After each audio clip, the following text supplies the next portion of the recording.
Hello, and welcome to Market Manager Training, Module 1. I'm Eileen Kotovich, and I work with Alberta Agriculture and Irrigation. I'm the Farmers Market Specialist, so I will lead you through this session as well as the Module 2 and Module 3. The purpose of these webinars is to supplement the materials that you find online, so the written materials that are there. I fully appreciate that not everybody prefers to read in order to learn. So this is an opportunity for you to, learn in a different way and to maybe get some of your questions answered in case some of the material isn't clear enough. I've broken the training into 3 modules, as I've mentioned. So the first module, this module, covers the Alberta Approved Farmers Market Program itself. Module 2 will talk about the roles of the different stakeholders, and Module 3 will talk about the basic regulatory requirements. Once you've completed the materials, whether you've read them, watched these webinars, you do need to complete a 25-question multiple choice questionnaire test and receive a mark of at least 80% on it in order to receive your certificate. So once we get that and we've marked it, we'll send you a certificate out in the mail to you or for you to print. Please feel free as you're going through the test, if there's something you're not sure about, just look it up. The materials are here to help you. They're here to be a resource for you. It's not a one and done. So please use this manual as kind of your Bible of things that you need to know and do as you are going through being a market manager. So I'm going to share my screens with you so that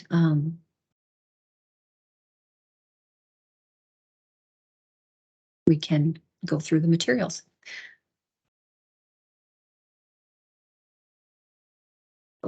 So as I said, we will talk about 3 different modules. This particular recording is strictly for Module 1. So I'm going to talk about the Alberta Approved Farmers Market Program itself. And if you're following along in the manual, it is pages 7 to 16. And I'll also make reference to different appendices as we go through things. So the Alberta Approved Farmers Market Program is a government-run program, and it was started with about 4 markets in 1973. And as I understand it, these markets approached government to put some standardization and consistency to how these markets were operating and to put some rules in place so that if communities were starting markets, they were starting at a common place and had some basic things that they would all have in common. So that is how the program began and has continued until this day. In 1985, the food regulation was amended to include Part 3, Farmers Market, which deals with everything to do with the approved farmers markets and what is and isn't allowed at the farmers market. So the requirements of the market manager as well as the vendors. And it is this part within legislation that allows our food vendors to make both low and high risk foods in their home kitchens, uninspected home kitchens. Alberta is the only province in Canada that allows both low and high risk foods to be made from home. All other provinces allow low risk foods, so we are unique in that respect.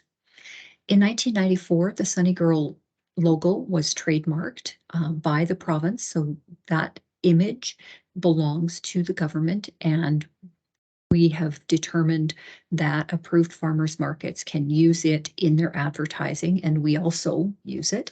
And about the same time, Alberta Transportation worked with us to create the tourism signs that appear on the highway. So these are signs that communities can purchase and get posted. So I'll give information later on in this courses about how you get those signs and who you contact. So the purpose behind the program is to provide an operational framework for direction and guidance. So it puts some of those minimum operational requirements or standards in place so that every market has some consistency and a base point of where they are starting from. And that is really important that we see those common things throughout our approved farmers markets. Right now, we have just over 145 approved farmers markets, all the way from high level right down to Pincher Creek and everywhere in between. So small towns, cities, you name it. The benefits of being approved. So the guidelines are there, as I said, to provide minimum standards for you as market organizers to follow. Very important. The food regulation, as I mentioned, is another big standard or a big benefit, because if you are selling anywhere else at a public market, at a craft show, and you are making a food product, you need to have made that in a commercial kitchen, with the exception of special events where low-risk foods can be sold. But I'll talk about that in Module 3 when I talk about regulations. But it is very important that we have this particular part within our benefits. The 80-20 rule is probably the cornerstone requirement that we have, and it ensures that there is preferential access. So the 80-20 rule talks about the fact that we need to see a minimum of 80% of the vendors who are Albertans, their staff members, their immediate family members, or someone who is knowledgeable about that production process. So if you have staff working at the market for you, they need to be knowledgeable about how the product was produced. So 80% of those vendors are Albertans who make, bake, or grow the products that they are selling. 20% can complement that market mix and be made up of people who are reselling Alberta products, selling products that are coming from out of province, such as BC fruit, Quebec maple syrup, and that also includes those vendors who are making things out of province, or that are, they may even have their own orchards or their own production processing within that other province. But because it's coming from out of province, it falls into the 20%. Approved farmers markets are and always have been business incubators and test market opportunities. So this is a place where people come to try it out, to see if they've got a product that consumers want to purchase, and to see if they like doing this type of business, to see if they want to expand further. You know, do you have a product that people like? Have you figured out your packaging? Have you figured out your pricing? Do you like talking to your customers and getting that feedback right away? So it is a place for people to learn and for entrepreneurs to start out, which is absolutely critical in our starting of new businesses within the province. Approved farmers markets are a great communication network. I know and have the contact information for every approved farmers market in the province, as well as the sponsoring bodies, the boards of directors, and that sort of thing. So if we need to get information out to you, we can do so very quickly. Do you think back to COVID, when we were getting information from Alberta Health Services on what was and wasn't allowed within the markets? I could get that information out to all of you at one time with one email, which is absolutely critical, because we know how to contact you. And I really encourage you to contact each other and to work with each other, to learn from each other, because that is what will make all of us stronger and better at what we do. The provincial government promotes approved farmers markets through our website, where we have an online map, as well as through our mobile app that mirrors the information that appears on the website. So we show every approved farmers market, when they are, where they are, how to contact them, that sort of information. So that is a free service to all of the approved farmers market, and is really helpful. Like right now, we have well over 25,000 people who use the phone app on a regular basis, which means they're looking for you, and they use that app to find you. So very important piece for you. Approved farmers markets are permitted to use the Sunny Girl logo. So she is a recognizable symbol. She is something that has been around for a long time. And when you use that in your advertising, it will draw people to you. So because they recognize that you're a farmers market. Being approved farmers market, you can become a member of the Alberta Farmers Market Association and access their various benefits of membership, one of them being insurance, their vendor verification program, and their advocacy that they do for you to make sure that everything is going well within the farmers markets. The application form. So every market that starts with us has to complete an application form. Now, this is found in Appendix 1, and I'll just go through this to talk about what is needed so that you do understand if you're a new organization starting, wanting to start a new market, what we're expecting.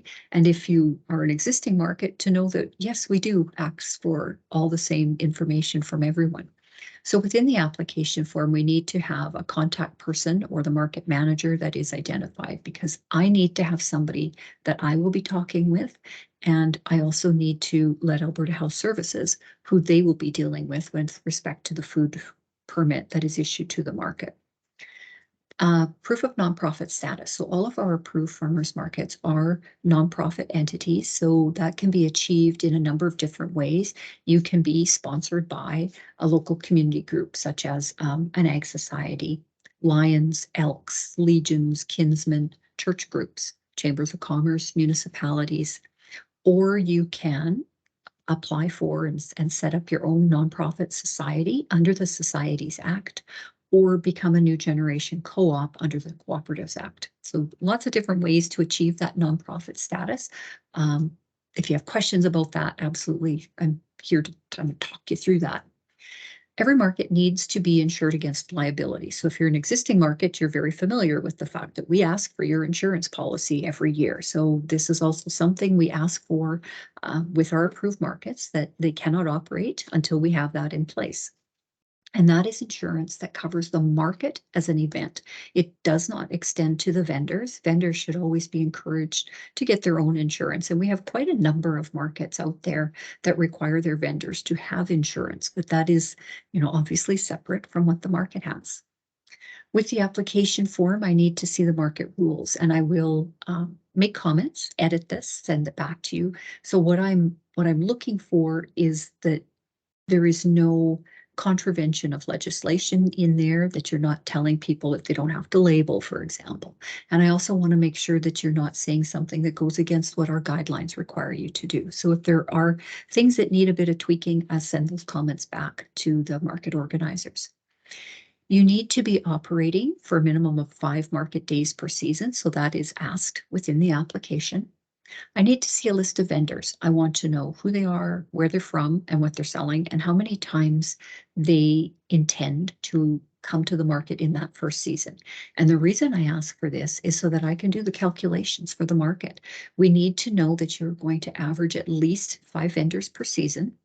So I do the average vendor calculation, and I also do the calculation on your vendor ratio for your 80-20 rule to see where you fit, and to make sure that before you even get out of the gate, that you're in compliance with that 80-20, because life happens. And even though you've submitted a list of vendors, some of them may not attend as many times as you wanted. So I need to be sure that you've got this in hand before you even start. We have a business case with a list of questions, which is absolutely critical that you do a good job of this. We want to know what the vision for the market is. How do you see this market fitting into the community? What are your strengths and weaknesses, opportunities and threats that may be impacting the market? Who is your target market?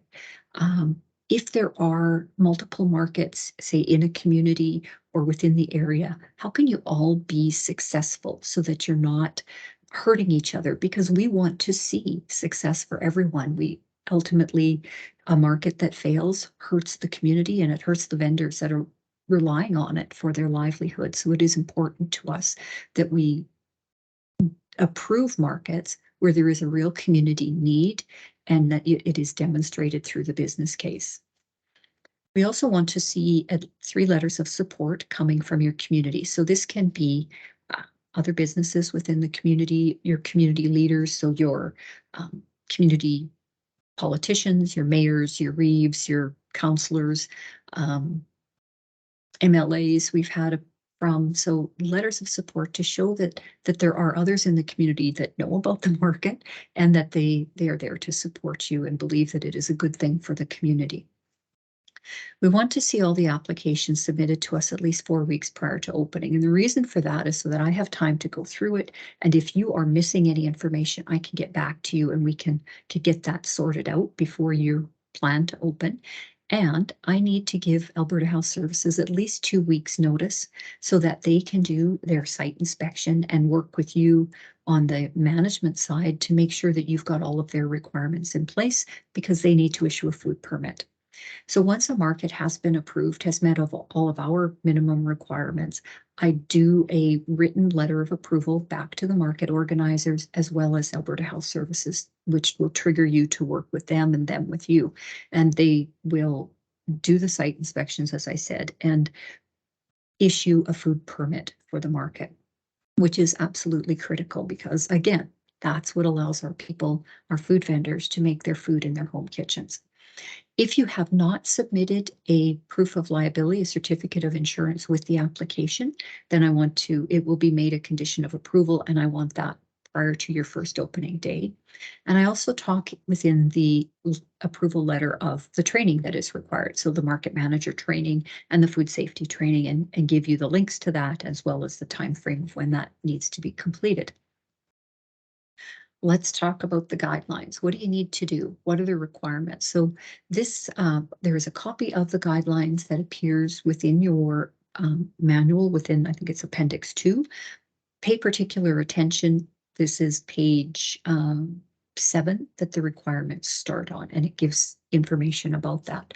So your 80-20 rule, as I stated before, you do need to be in compliance with that 80-20 rule, and I do an annual calculation. It is based upon the average vendor ratio for the season. So we don't look at the vendor ratio for any particular market, but rather how you have averaged across the season. Because as I said, life happens and people, vendors come and vendors go. They're somewhat transient at times, and sometimes they don't, not everybody can be there. So we look at it as an annual average. When you start to fall outside of that, say if you are sitting at a 60-40 vendor ratio, 70-30 vendor ratio, then the market will be granted conditional approval status, which I'll talk about in a little bit. Annual paperwork. I will go through the different pieces of paperwork that are required, but if you are an approved farmers market, there is information that needs to be submitted back to us every year by January 15th. So what we do is send out an email to you shortly after Thanksgiving, because a lot of the markets, the seasonal markets, end at Thanksgiving. We send this information out to you to get us that information back so that we can do the calculations, update our phone app, and that sort of thing. Conditional approval. So there are a couple of ways that a market receives conditional approval. And this is important because we do not just remove approval status from a market. If things are starting to go a little bit awry and you're starting to lose vendors, or your vendor ratio isn't quite what it should be, we move the market into conditional status, and we really watch to make sure that there is improvement over time. So I will state in my annual letter to you that you're conditional and that you need to improve, or approval status can be removed entirely if there is not improvement. Also, new markets are granted conditional status for the first 2 years of operation. And again, that's just so that we can monitor you very closely and make sure that you are within compliance. Date, time, and location. So we need to know when and where you are operating all the time.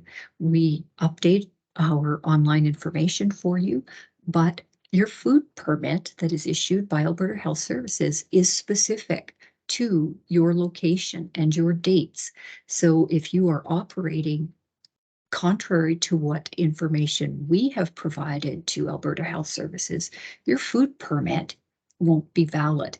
And that's not to say that you can't change locations or you can't add special markets throughout the season. Of course you can, but we need to know what those changes are so that we can give permission for you to operate, and more importantly, advise Alberta Health Services of those changes so that the food permit follows you wherever you are going.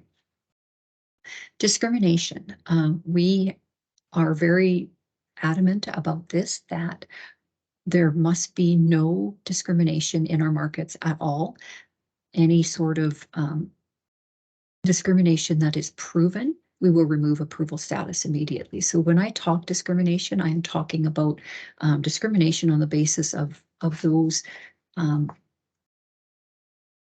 states that are noted within human rights legislation. So gender, race, color, religion, that sort of thing. If there's any sort of discrimination there, we will remove approval status. That's just not acceptable for our approved farmers markets. The food permit, I mentioned a few times that this will be issued to you. We give permission for a market to operate. We give our approval. AHS works with you to issue that food permit.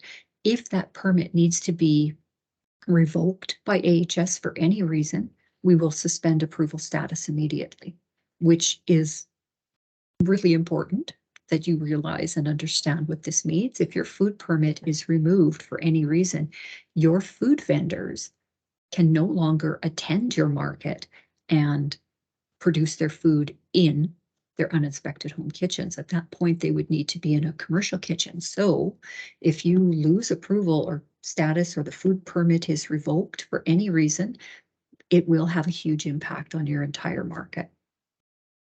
Food safety training, we have a minimum requirement of food safety training for both our vendors and our managers. We worked with AHS and they created the course called Food Safety Basics for farmers markets. It is a free online course. That is the minimum food safety training that must be completed by managers and food vendors. If you have completed, or if your vendors have completed a higher level course, such as a full-scale food sanitation and hygiene course, then they don't need to take that basic food safety training. But we do need from you as managers a copy of your certificate for food safety training completion, and you would keep a copy of your vendors' certificates of completion. The free course that is online expires every 3 years, and you have, as do your vendors, you have a year to complete that training. Market manager training is also mandatory, so that is this course, and you as a manager have a year to complete that training as well. Insurance, as I noted with respect to the application, every market needs to provide us with proof of insurance coverage for the year, and Dolores will send out notice about 6 to 8 weeks prior to your current policy expiring to remind you to get us the new certificate of insurance.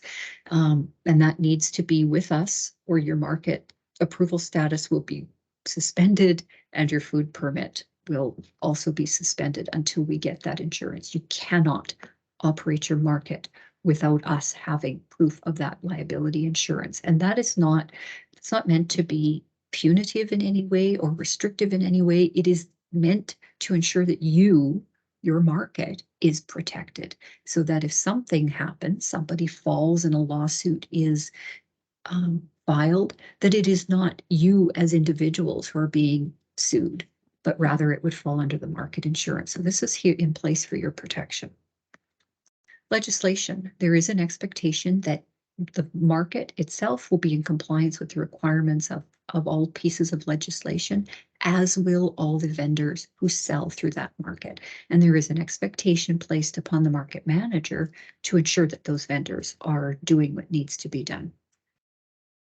Market rules, from time to time, we do ask for a copy of your market rules and look at them to make sure that, again, things are in compliance, as I noted before when I talked about the application.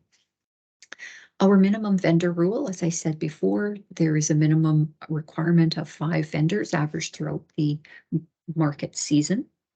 So that is a calculation I do every year with the paperwork that comes in. Operational decision-making is yours. So any decisions that need to be made at the market level are made by you. I am absolutely here to be a sounding board, to provide advice, to provide you with some feedback on challenges you may be having, maybe what other markets do in certain situations. But it is ultimately the decisions that need to be made are yours to make. And that is something we really want to stress, that we do not have the jurisdiction to step in when there are, say, governance problems or conflicts happening. We We look at where you sit with respect to our requirements, and all other decisions are yours. We do in the guidelines talk about certain prohibited products, things that we do not want to see in our market at any time. And you can have your approval status suspended if we see these products in your market. So things like used items, flea market products. These types of products attract a different type of clientele, people who often want a dicker, and that's not what we need within our markets. You're there to sell your new products and not be expected to lower your prices. That's not to say that you can't have vendors who upcycle a product. That absolutely is allowed because they're creating something new. So that absolutely is fine. And if you have any questions about that as people come to you with their product ideas, just get in touch with me and we'll talk it through.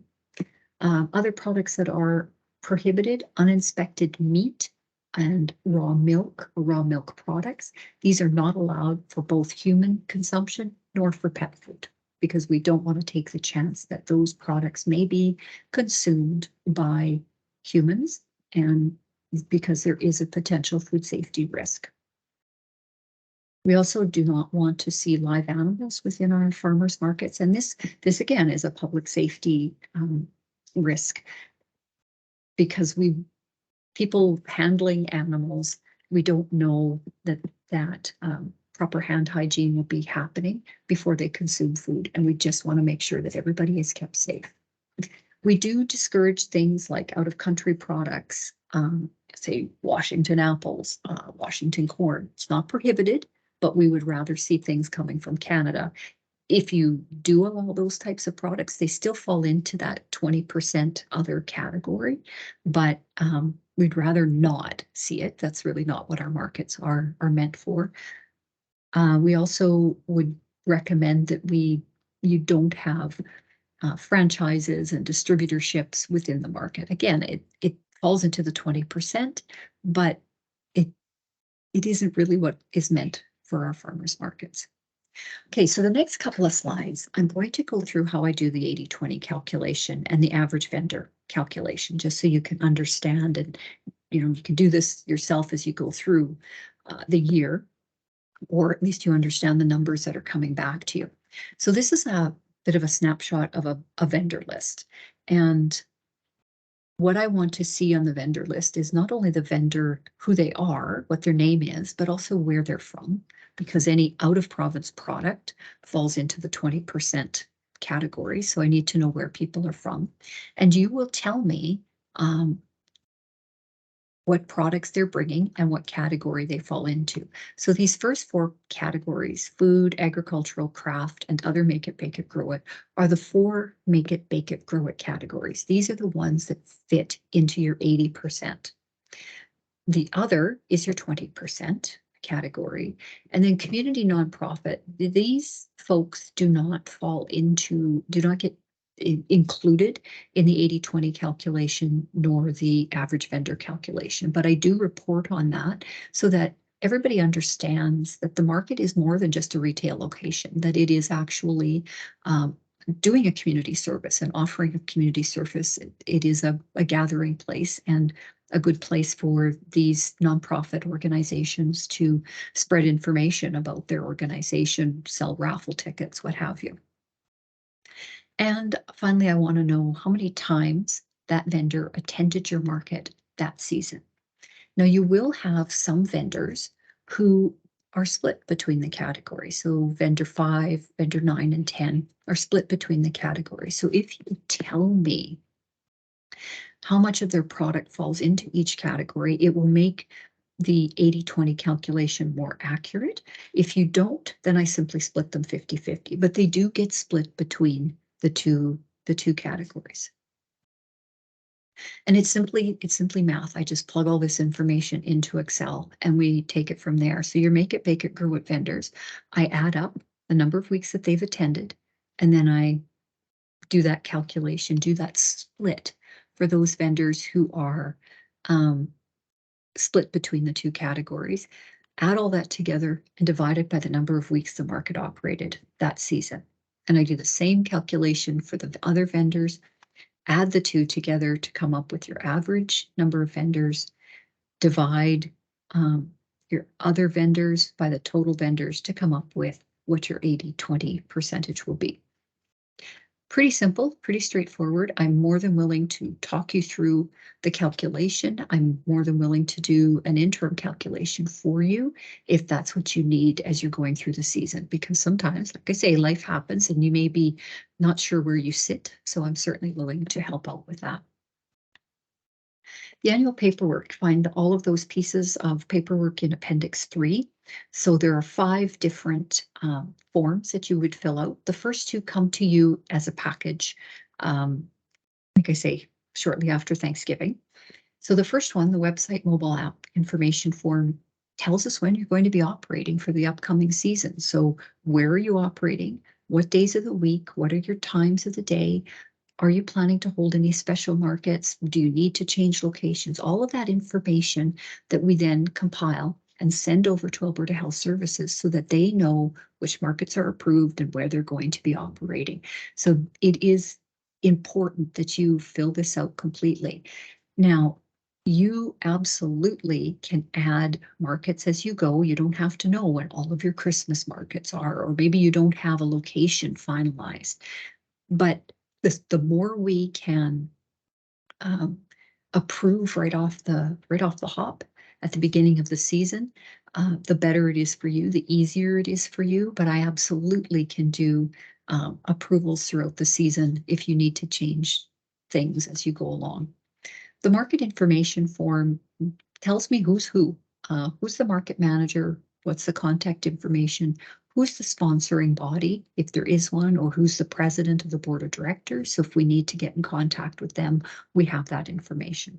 And at the bottom of our market information form is a short statistical questionnaire, which talks about the things you did in the previous year. So do you pay your market manager? Do you require vendor insurance? How much do you charge for tables? That sort of stuff. So I then compile that and it gets posted on our website and is there to help you as markets make better decisions. The vendor list will come to you in 2 formats. It will either be a Word document or an Excel document. Use whichever one you prefer, doesn't really matter.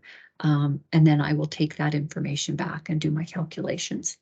The sponsoring body approval form is signed by the president of those markets that have a sponsor. So of course, that's not all of them, but we will send that information out separately.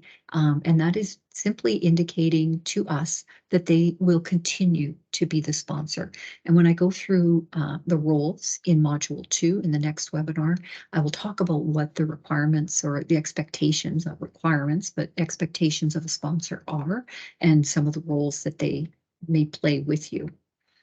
We also have our email consent form, which is a document that we need from you if you are willing to receive information from us that may not pertain specifically to the program itself. From time to time, we offer courses that, whether they're webinars or workshops, that may be of interest to you or of interest to your vendors that we would ask you to share. Or if there's any information that I think may be of interest to you, I will send that out. But I can't send it out unless you expressly give us consent. I can send out information to you pertaining to the program, but this is for anything that is in addition to that. So all of this information is due back to us by January 15th each year. And I do my calculations and you get your certificates of approval and your letters indicating what your numbers are hopefully by the end of March. So there are 2 of us who work within the program, myself and Dolores. You will often hear from Dolores with regards to the paperwork, like where is your paperwork, where is your insurance, and that sort of stuff. So feel free to contact either of us at any time. We're here to help you make your lives easier and to answer any questions. So thank you for that. So I'm going to stop sharing my screen and take you back to this. I appreciate you taking the time to work through this webinar and look forward to the next 2. Thank you so much.